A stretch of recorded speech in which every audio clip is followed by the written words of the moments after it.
Само аз се чувам в това село. Вихен! Ти си като малките деца, знаеш ли? Абе, дъждовно е, ама какво? То пък като ни навали, малко ще пораснем, Ела за малко.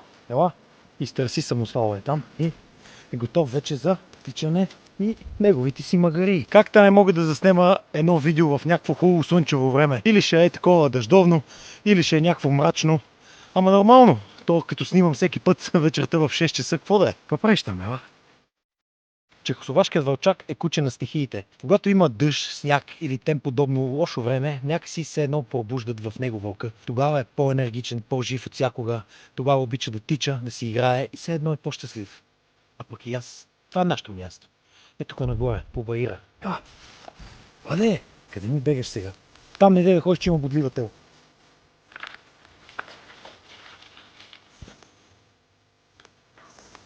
Тук ни е много любимо място. Какъв свеж въздух е тук, точно след дъжда.